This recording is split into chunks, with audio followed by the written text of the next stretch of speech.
This is the best moments of the Barbecue Central show in 10 minutes or less. Ever wish you could re-listen to your favorite interview or segment? Do you enjoy hearing older shows for the first time in years? Then the best moments of the Barbecue Central show in 10 minutes or less is just what you need. Thanks for listening and enjoy the show. Welcome to this edition of the best moments of the Barbecue Central show in 10 minutes or less. I'm your host, John Solberg, and today's show is being brought to you by The Butcher Shop. The Butcher Shop is home of the A9 Master Kobe briskets, where they are always hand-picked. This father and son team has operated this retail meat market in Pensacola, Florida for the past 15 years. Kevin and Jordan ship nationwide to the biggest names in barbecue. The A9 brisket won both sides of the American Royal Cook-Off. That happened in 2019. They also ship some of the finest prime, dry-aged Australian Wagyu steaks and Japanese Wagyu steaks to people just like you and me who aspire to be the kings and queens of their backyards. The Butcher Shop always has Berkshire, Compart Duroc, Allegiance Duroc, and Prairie Fresh all-natural pork in stock, and again, always hand-picked for you. Are you into any wild game items such as bison, venison, elk, camel, ostrich? Have you been looking for those 10 to 12 pound boneless turkey breasts featured on How to Barbecue Right? The Butcher Shop has them in stock and they're ready to ship to you today. So whether you're looking for the best competition, briskets, ribs, or pork butts, or you would just like a better option to cook at home, give the Butcher Shop a call today. 850-458-8782. That's 850-458-8782. You can also reach out to them on Facebook, facebook.com/The Butcher Shop. Shop being spelled S-H-O-P-P-E. Mention the Barbecue Central show and you'll save 10% off your entire order. September 11th, 2001. In my lifetime, the darkest day I have ever seen as far as what happened to a country. Indeed, there have been a number of natural disasters, especially over the last couple of years, that have demolished homes, demolished communities, taken the lives of many loved ones. This was different. This was plotted. This was planned. People were put in motion,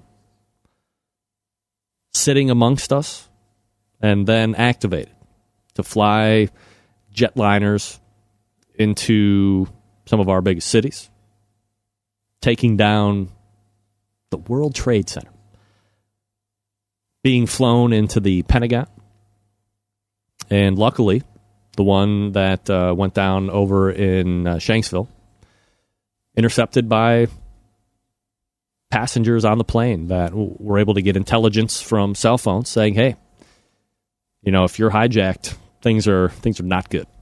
And they took it and made it incumbent upon themselves to sacrifice for the greater good. And I am a firm believer that none of us should ever forget what happened 12 years ago tomorrow, early in the morning. None of us should ever forget how we felt as an American public. Me, driving out around the Cedar Point area in the middle of nowhere, not on a main road, and listening to it unfold literally on the Howard Stern show. Thought it was a prop plane initially, then another plane hits, and now all of a sudden we're under full attack. We don't know what's going to be happening next. I'm an hour and a half away from home, and I literally stopped the car, drove around, turned around, and ran back home because I didn't know what to do. I didn't know if Cleveland was next. I just needed to be back with my family to kind of regroup and feel safe because I didn't know how they were feeling. But if you can believe it, all the way back 2001, I mean, cell phones were around, but it's not as prolific as it is now. So I do think that it is very important that for those of us that were experiencing it firsthand, whether you were in an attack zone, whether you were watching it on television unfold like the majority of us were, to never forget how you felt, to never forget the damage, the substantial amount of not only property damage, but the life toll it took. And then with the days and the years moving forward, the rebuild, the resiliency that we have as a society. And I I'm still a firm believer that a cable channel should run planes running into buildings and crashing into Pentagons 24/7, so we never forget. Because the more time passes, the more of a chance that it will just be talked about in a history book. And I don't think that should ever happen. And maybe because I'm a first-hand account. And that's something that really is important to me.